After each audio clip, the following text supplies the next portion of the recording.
All right. Hi, everyone. Welcome. So today, I think it's the fourth class that we're talking about Pesach, Passover. Believe it or not, Pesach is tomorrow, actually Saturday night, 2 days from today. I hope all of you already, let's say 90% ready and prepared. We have the last 4 steps to go over from the Agada. Then I would like to share with you a short consciousness from Michael Berg that he shared with us today. And then Raquel will share also one point about Pesach, and we can wish everyone Chag Sameach. So, as we mentioned, last time, now we're in the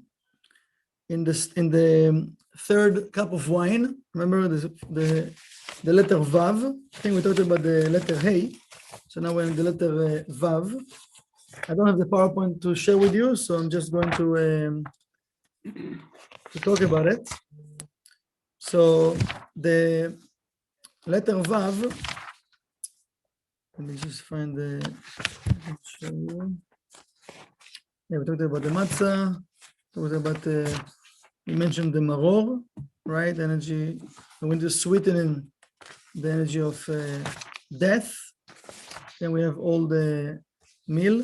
I think we didn't mention the egg. So when we start in the meal after we're doing a motzi, so we need to eat the egg first. When we do the motzi, then we eat in the whole egg, and the whole point we put it in a little bit with the water and salt, and the whole point of the egg, what we want to meditate is we know like the more we boil the egg, it gets stubborn, right?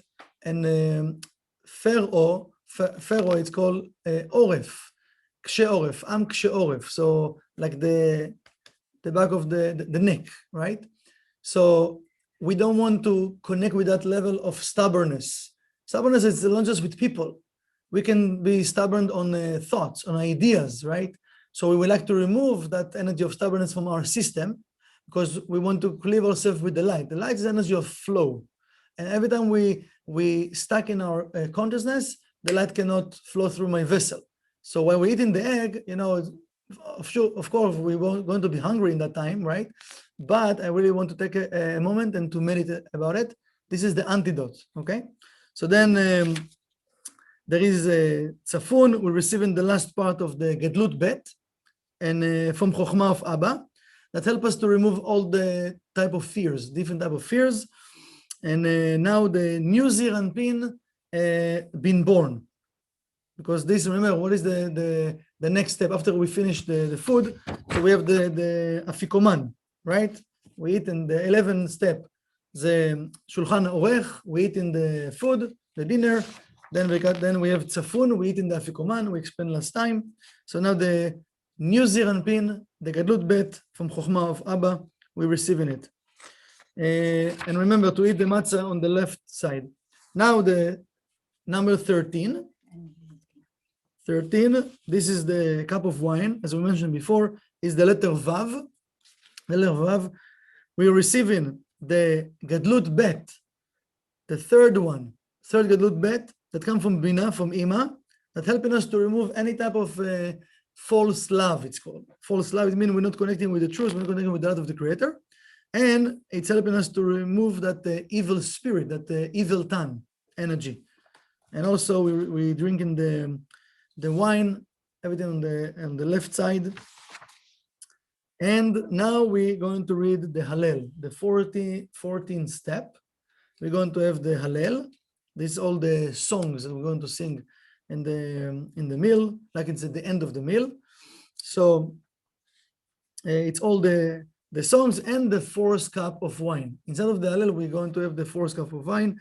So receiving the last Gadlut, that come from Bina, from Ima. This is the first one, and this is the letter Hey, the letter Hey. Also removing all the false love and helping us to remove the impure spirit. Impure spirit. Each time we're removing different type of negativity, and the first one is the impure spirit.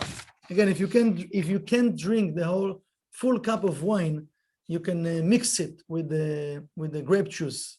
or if you can't drink at all, so just there is a grape juice, drink grape juice. But the important is to have the vessel and to put the intention, to mix them together, okay? And then we have Nirtza. This is the 15th step.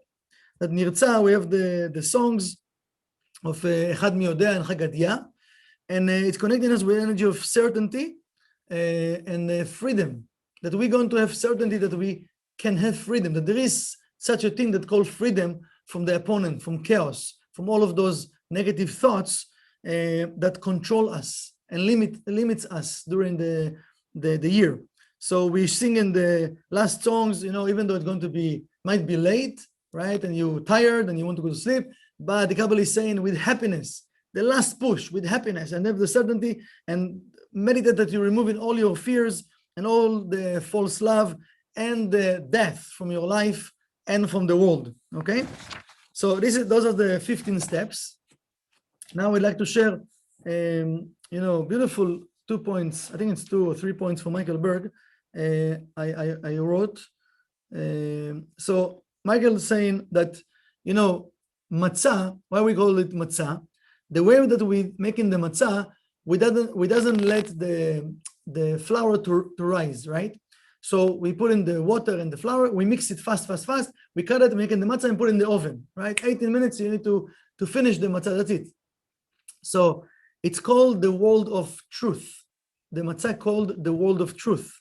Now, what's the difference between chametz and matzah? Because it's the same letters, matzah, chametz, just the letters in a different order, right? So chametz, what's up with chametz? We mix in the water and the flour, but we let it rise up. We let it wait. And Michael said this is the illusion of time. This is the Alma de Shikra, it's called, the world of lie. Because now we give it time, and what there is in time, there is space.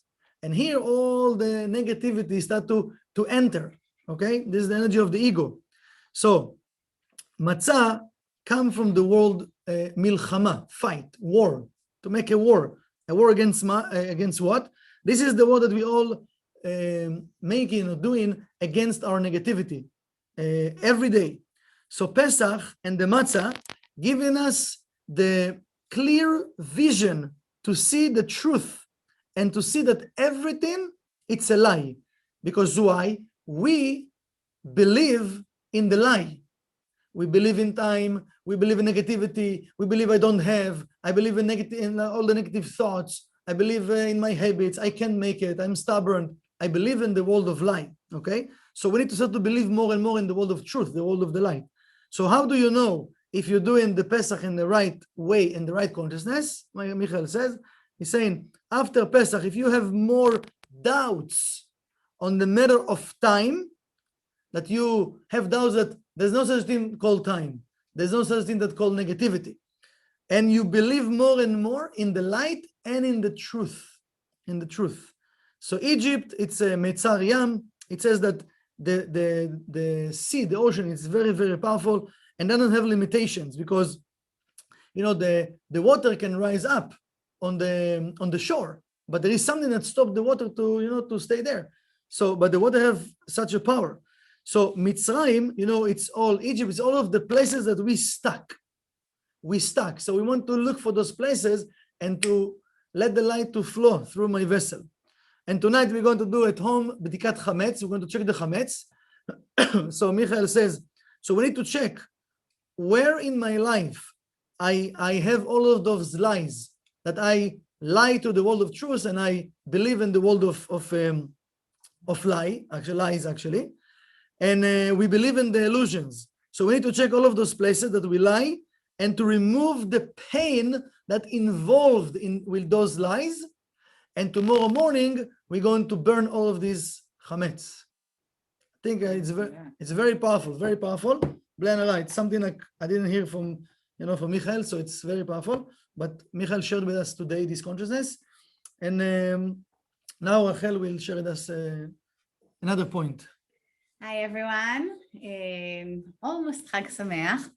I actually wanted to talk, I will share 2 points, but I want to make them about the Shabbat, okay? Because we're basically entering from Shabbat tomorrow night into Pesach, right?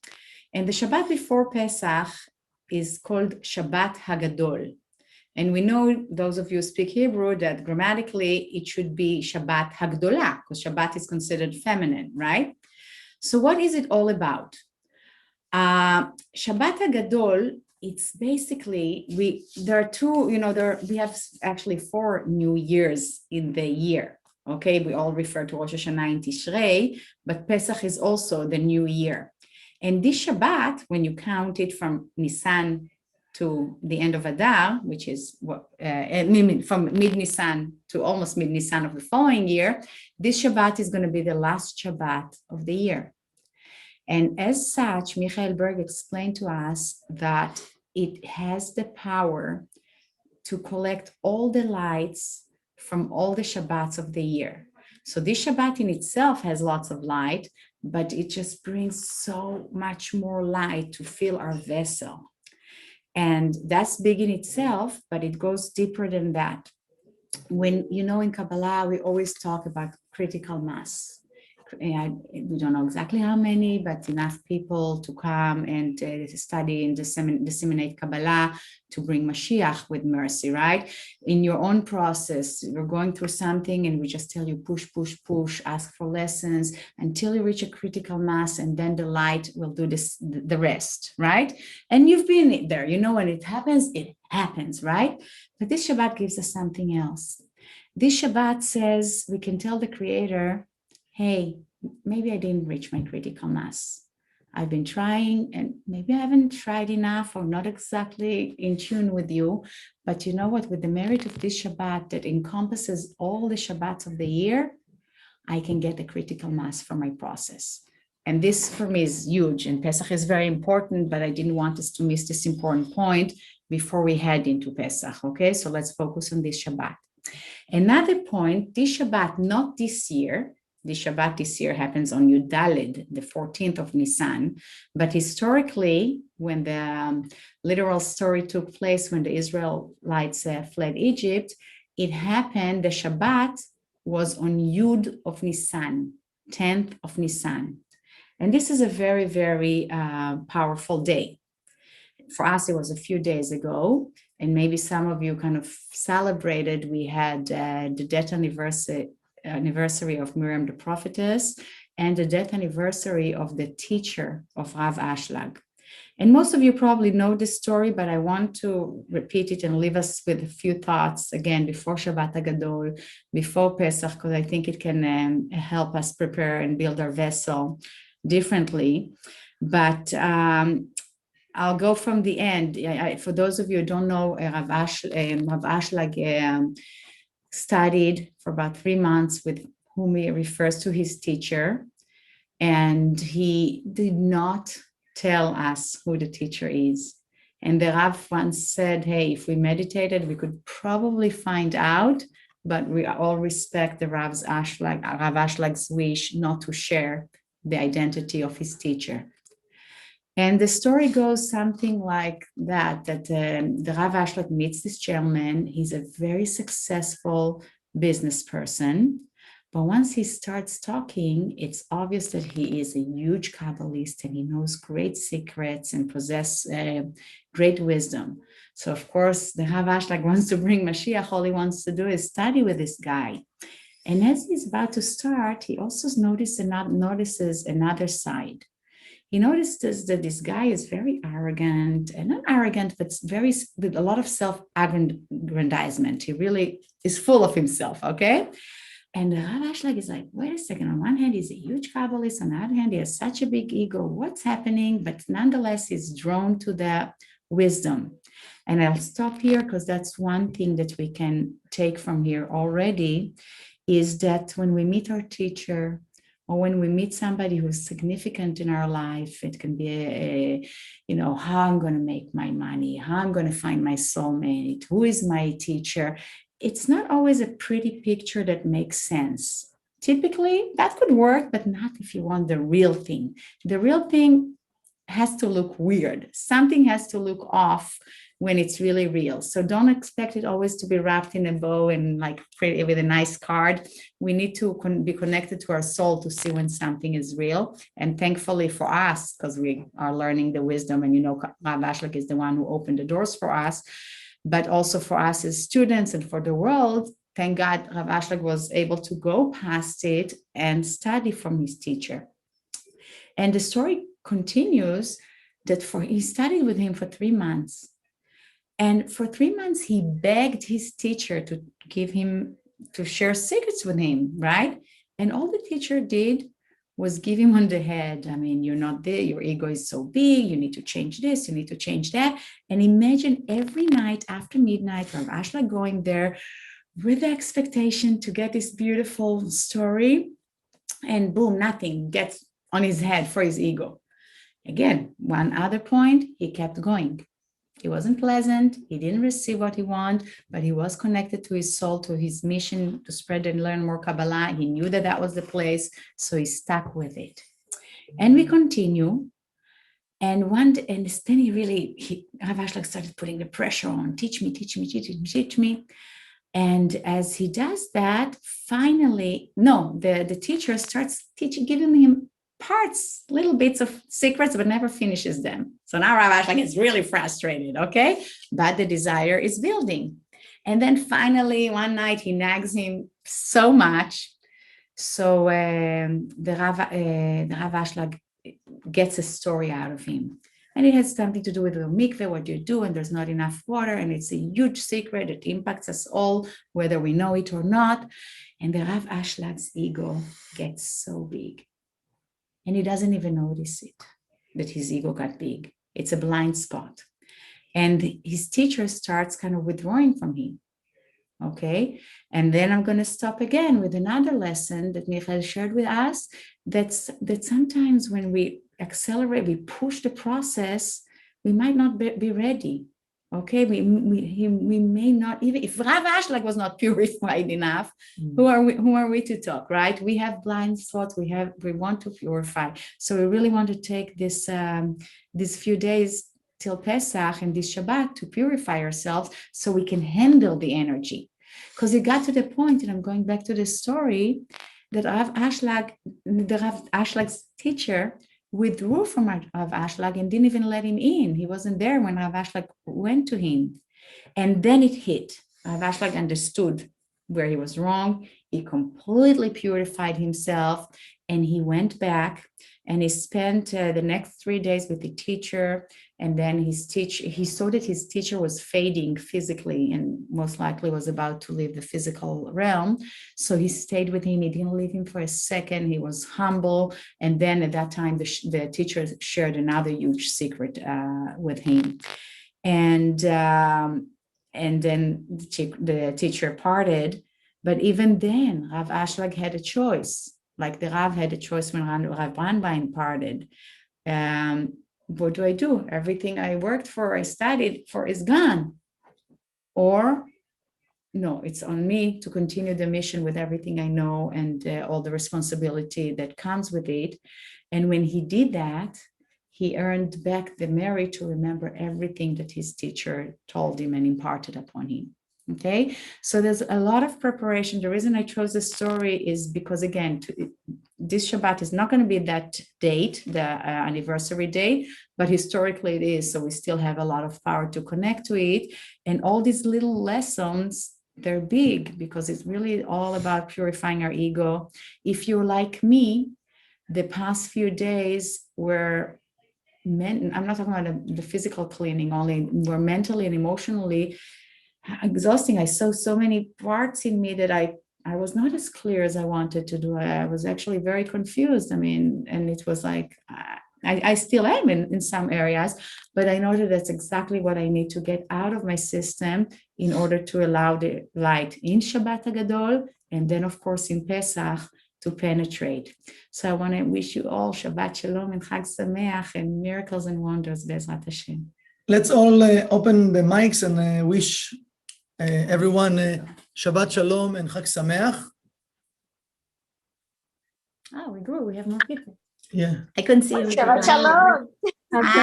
Shabbat shalom, Chag Sameach, everyone.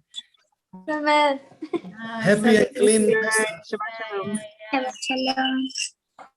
Yeah, it's so nice to see everyone. Yes. Shabbat shalom. Wonders. Shabbat shalom.